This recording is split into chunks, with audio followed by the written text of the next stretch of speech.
Matheus, você pode falar um pouquinho das fases da doença de Parkinson para a gente? Olha só, a doença de Parkinson ela é uma doença muito heterogênea, né? E o paciente ele chega no consultório muitas vezes em fases distintas. Então, tem pacientes que estão lá e não têm diagnóstico, tem pacientes que já estão numa fase mais avançada e com complicações do tratamento, e tem pacientes que estão na fase ainda prodrômica, que nem tem sintoma motor, mas que você já pode inferir que ele é um paciente com risco de ter a doença de Parkinson definida lá na frente, né?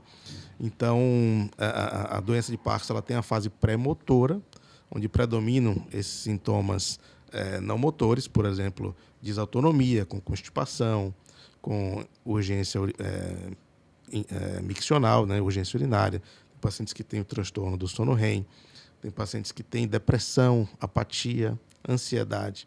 E depois começa a vir a fase clínica da doença, quando vem os sinais de parkinsonismo que a gente comentou lá na frente. Numa fase mais avançada se somam o freezing de marcha, a festinação, a instabilidade postural e as alterações cognitivas. Tá? As alterações cognitivas também acontecem na doença de Parkinson, mas classicamente anos depois de já ter acontecido a doença do ponto de vista motor. Então você vê que é um espectro de doenças, né? Um espectro de sintomas pré-motores, a parte motora, e depois a parte onde predominam alterações cognitivas e as flutuações motoras, as cinesias, que é algo que a gente vai comentar também. Então vamos fazer o seguinte, o Edson vai falar um pouquinho, porque Parkinson, na população em geral, é conhecida como doença do tremor, certo? Se você pegar 70% das Sim. pessoas e perguntar, você sabe o que é doença de Parkinson? Ele na hora vai lembrar aquela doença que o cara treme, né? Então o Edson vai falar agora um pouquinho dos sintomas não motores na fase pré-motora, aí você fala da fase motora, aí você fala da fase tardia também, que é a fase cognitiva. Pode ir, Edson.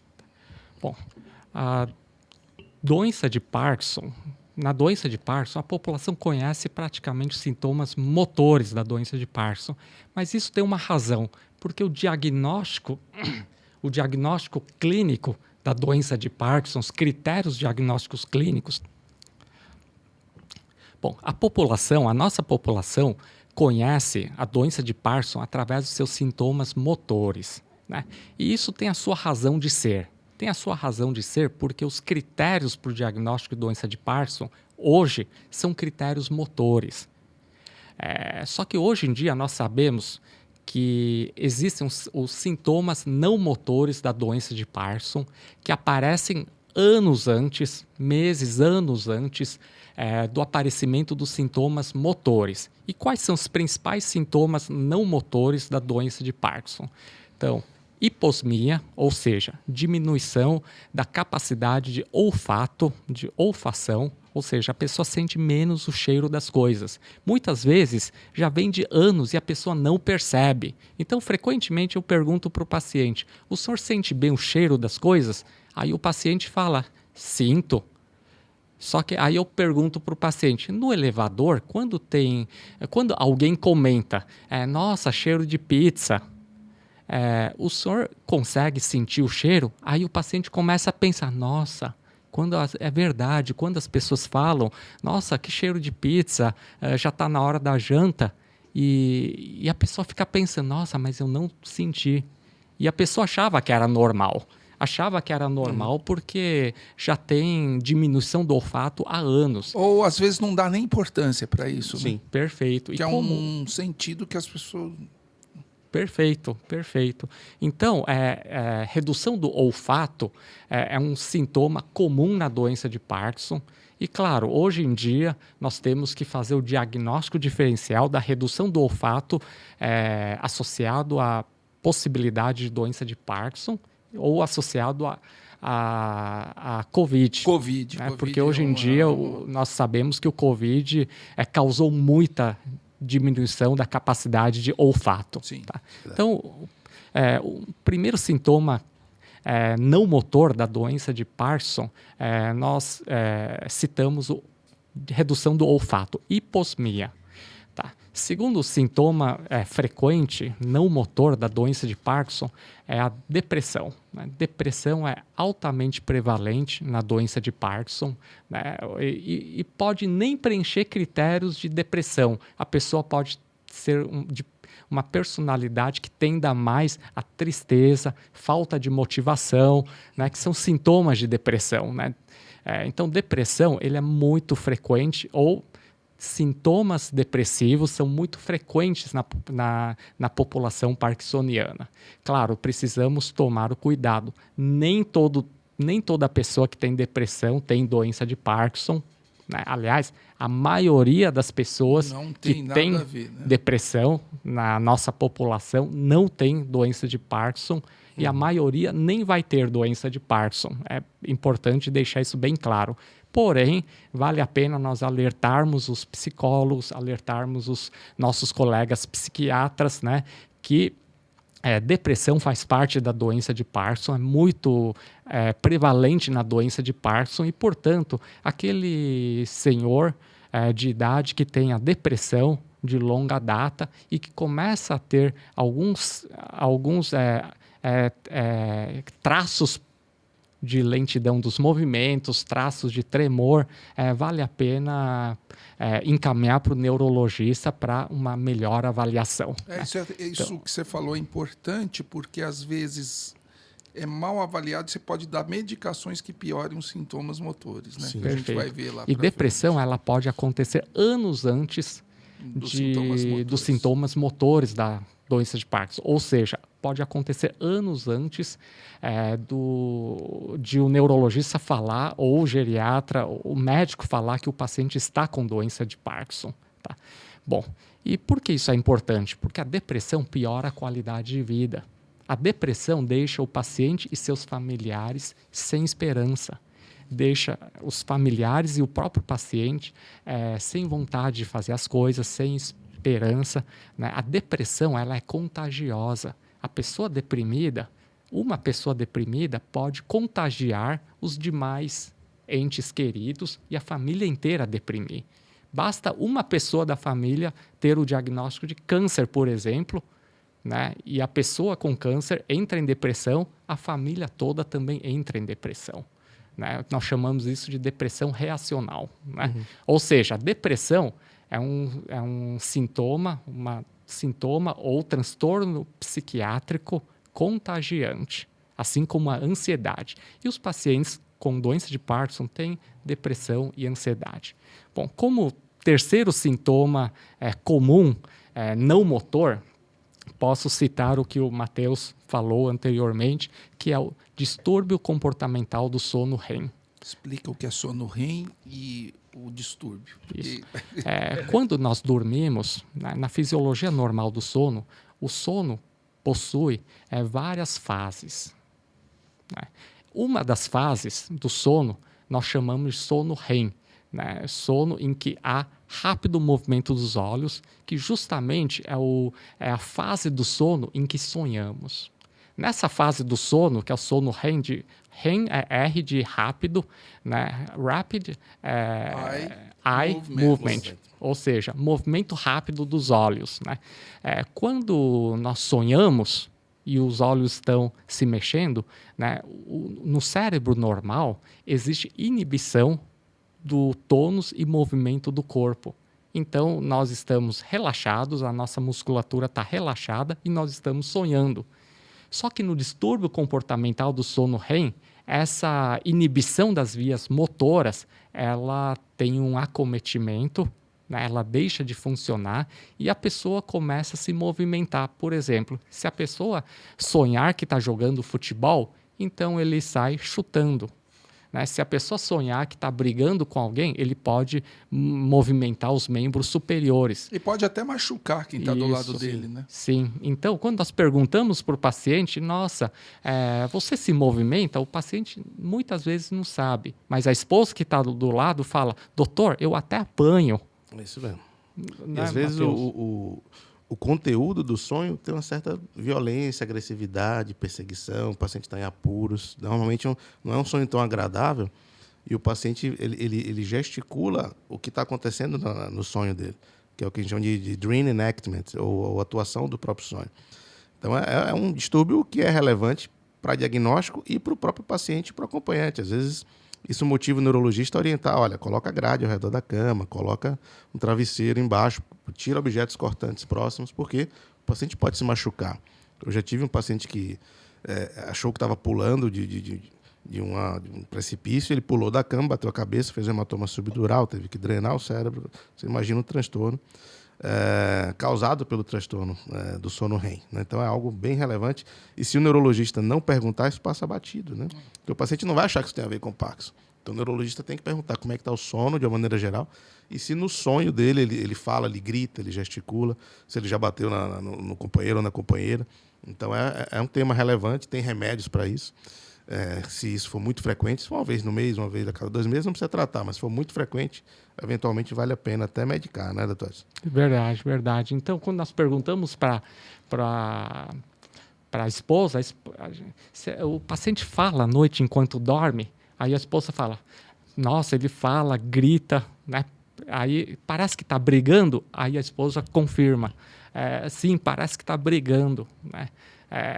E os casos mais graves podem cair da cama, como Sim. o Matheus falou. E às vezes isso vem acontecendo 10, 15, 20 anos antes de começar os sintomas motores. Os sintomas motores, assim, né? como a perda de olfato, né? O gap entre isso acontecer e começar o sintoma motor, muitas vezes demora décadas, né? Ou anos, pelo menos.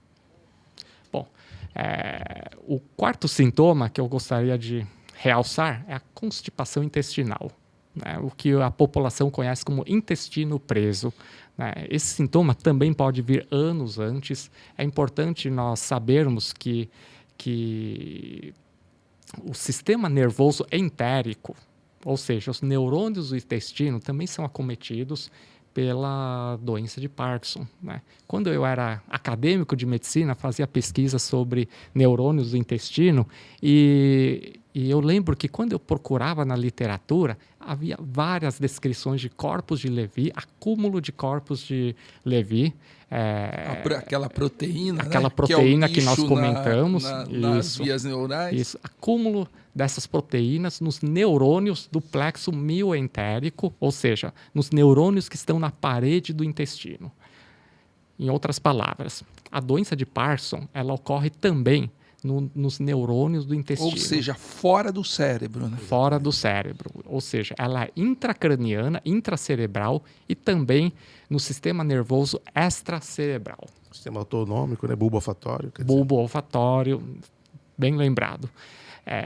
E constipação intestinal faz parte dos sintomas pré-clínicos e não motores da doença de Parkinson. Então, intestino preguiçoso de longa data e tudo isso, nós médicos, nós neurologistas, podemos atuar melhorando a qualidade de vida do paciente, né? E nós, neurologistas, percebendo o grau de importância, a repercussão no paciente, nós podemos pedir ajuda dos nossos colegas especialistas em intestino, os nossos gastros, os nossos especialistas em tubo digestivo, né? Bom, além da constipação intestinal, né, o quinto sintoma não motor da doença de Parkinson é a dor, né? A dor, ela foi reconhecida como sintoma não motor da doença de Parkinson mais recentemente, nos últimos 5, 10 anos no máximo, né? Começaram até que os neurologistas mais antigos, né? Eles começaram a falar para mim, nossa, Edson, é verdade, passei a vida inteira atendendo pacientes com doença de Parkinson. Os pacientes se queixaram de dor a vida inteira e nós acabamos achando que não, dor é comum no idoso, então deve ser dor do idoso. Mas não, hoje em dia nós sabemos que dor faz parte dos sintomas não motores da doença de Parkinson. Há muitas explicações fisiopatológicas para isso. Nós devemos saber que os neurotransmissores envolvidos nas vias de dor e nas vias de supressão da dor, dopamina é um dos neurotransmissores bastante descritos para as vias de dor e vias de supressão da dor, né? E a doença de Parkinson é uma doença de dopamina, né? E os pacientes com dor, com doença de Parkinson, quer dizer, eles se queixam muito de dor no ombro. Tem várias razões para dor na doença de Parkinson.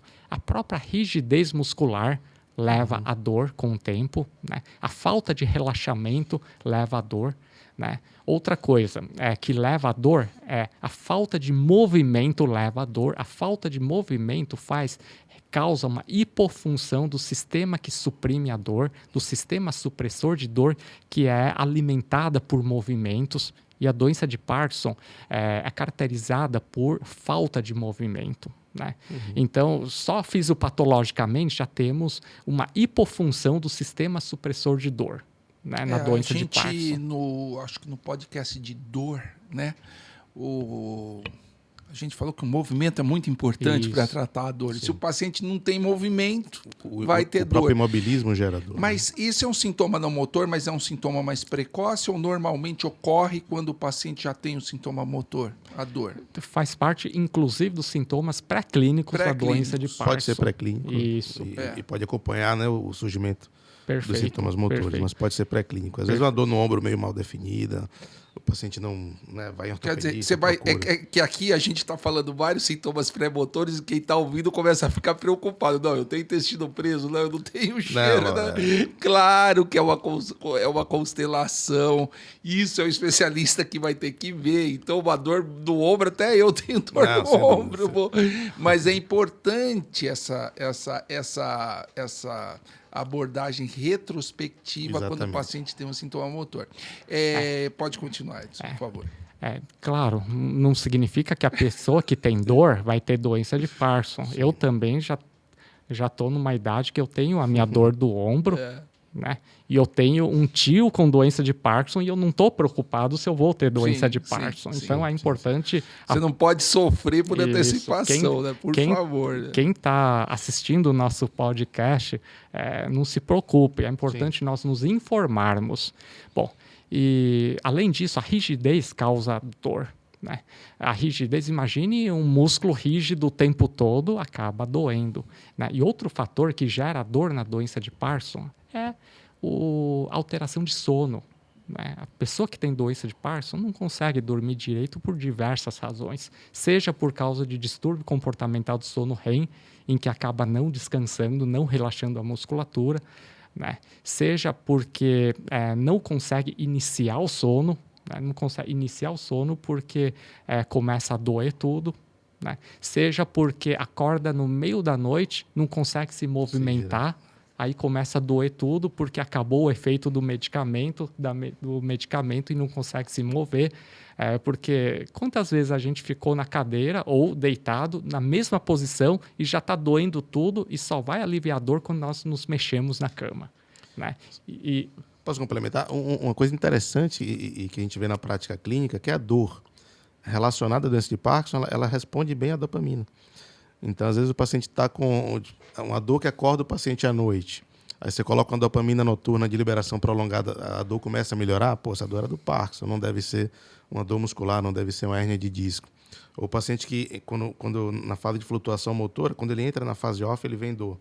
Quando ele entra na fase on, a dor alivia. Então, isso aí não deve ser uma hérnia de disco, deve ser uma dor relacionada à doença. Então, a dor da doença, ela também responde à dopamina. Ou seja, a dopamina não é um analgésico, mas acaba trazendo. Isso ajuda a separar. Porque assim, se é uma dor que não responde com dopamina, aí você vai investigar com o ortopedista, vai olhar se realmente não tem uma fratura, se não tem uma artrose no ombro, se não é um problema de tendão. Mas se tem essa característica de ter uma certa resposta com a dopamina, possivelmente é uma dor intrínseca, né, primária, e a doença de Parkinson mesmo. Uhum. Bom, então, dor é extremamente frequente, né? E outro fator na doença de Parkinson que causa dor é a própria depressão e a ansiedade que o paciente com Parkinson tem. O paciente com Parkinson tem uma frequência alta de depressão e o deprimido dói mais. Sim. Né? Ou seja, há um conjunto de sintomas que agravam a dor. Isso, né? Porque várias vias neurais da dor são em comum com vias da depressão. Né? Então, o sintoma depressão, assim como o sintoma dor, usam das mesmas vias neurais. Olha só. É por isso que, para tratamento de dor crônica, a gente também dá antidepressivo em doses menores. Porque assim a gente estimula aquelas mesmas vias que também funcionam para dor e para depressão, né? Tem vias em comum. As vias são somente estradas. Nós podemos usar essa mesma estrada para ir para Pacaembu ou essa mesma estrada para ir para Belo Horizonte, por exemplo. Ou seja, na verdade, vias e neurotransmissor são apenas podem ser usadas para diferentes funções, né? Ou seja, diferentes circuitos podem usar inclusive as mesmas vias neurais, né? Bom, ou seja, ansiedade e dor. Imagina aquela pessoa ansiosa, toda tensa, com a musculatura tensa, de ansiedade, acaba doendo com o tempo. Tá? Então, o paciente com doença de Parkinson tem todas as razões do mundo para apresentar dor.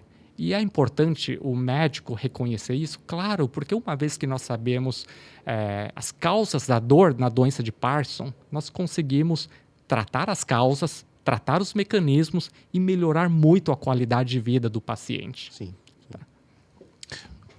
Bom, o sétimo sintoma que eu gostaria, não motor da doença de Parkinson, que eu gostaria de ressaltar, é a diminuição da atenção, é o acometimento da atenção e memória. Só que, para isso, eu e o Matheus, nós temos uma boa notícia, né? Alterações de memória e da atenção na doença de Parkinson idiopática, ela ocorre mais tardiamente, se acontecer, né? É verdade. Porque tem gente que tem uma memória, uma atenção, uma cognição tão boa e passa a vida inteira com doença de Parkinson e não tem acometimento nenhum da cognição, né? E não são raras as pessoas que evoluem dessa maneira, sem acometimento cognitivo.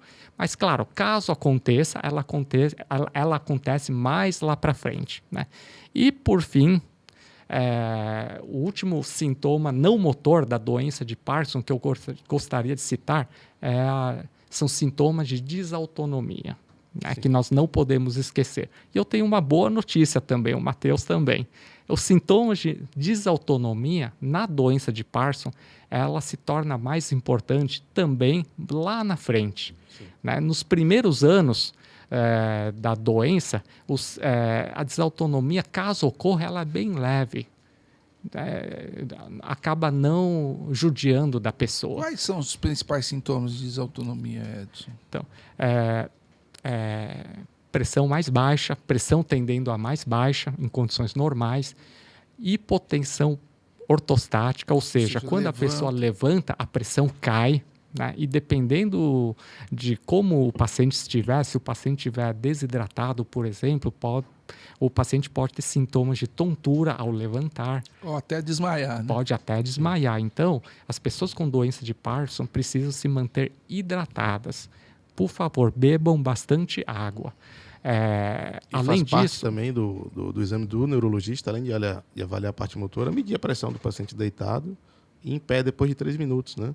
Se a pressão sistólica cair 20 pontos ou a diastólica cair 10, você caracteriza a hipotensão postural. E aí você caracteriza a desautonomia, né? E além dessa desautonomia relacionada à pressão, na doença de Parkinson nós podemos ter alteração urinária, dificuldade de segurar a urina e, por exemplo, antes de chegar no banheiro, por exemplo, de perder urina, né? Alteração urinária, por exemplo, né? E disfunção sexual também faz parte dos sintomas de desautonomia. Porém, é importante falar que a desautonomia ocorre tardiamente na doença de Parkinson. Inclusive, as pessoas que têm desautonomia muito precocemente, né, nós já pensamos que não seja a doença de Parkinson, que a maior probabilidade é que seja outros tipos de parkinsonismo e não doença de Parkinson. Ou seja, a boa notícia é que a alteração de memória, assim como a atenção, ou seja, a parte cognitiva, assim como a parte de desautonomia, na doença de Parkinson, ela é preservada na maior parte da vida. E ela pode acontecer, se acontecer, lá na frente. Ou seja, nós estamos falando que a doença de Parkinson ela é uma doença bastante benigna, se bem tratada. Importante também complementar que a doença ela é extremamente heterogênea, né? A gente está falando de tudo que pode acontecer. Não quer dizer que todo mundo vai ter dor, desautonomia, transtorno de sono REM, perda de olfato. Tem pacientes que têm só o quadro motor, que não tem nada pré-motor. Tem pacientes que nunca vão desenvolver um quadro de perda cognitiva. Tem outros que têm muito sintoma pré-motor e um quadro motor leve. Tem uns que predominam o tremor, tem outros que predominam a bradicinesia. Então, essa heterogeneidade é que dá até uma certa beleza assim, da doença, do ponto de vista do neurologista, individualizar o tratamento. Exatamente, é muito É muito individualizado. individual. Quer dizer, ninguém vai ter um assim, Parkinson igual ao do outro. Quer dizer, cada pessoa tem a sua manifestação. E isso facilita o controle também, né? Sim, Já sim. pensou se todo mundo tivesse todos os sintomas? Como é que você vai controlar uma doença com Exatamente, todos exatamente. os sintomas? Acho que é né? importante a gente conhecer todos para saber naquele paciente o que é que tem. A gente tem que perguntar tudo.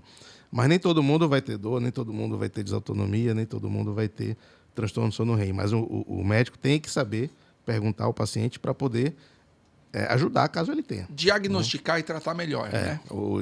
E aí vem o diagnóstico, o tratamento que é baseado nessa heterogeneidade de apresentações, é que o tratamento é totalmente individual. Né? O tratamento é um trabalho de alfaiate ali, quer dizer, a camisa que serve para um não serve para o outro. A arte médica, né? por A isso arte que- da medicina é a prescrição correta, o tratamento Exatamente. correto. E a doença né? de Parkinson é um protótipo disso. Né? A doença é a mesma, mas cada doente tem a sua doença de Parkinson.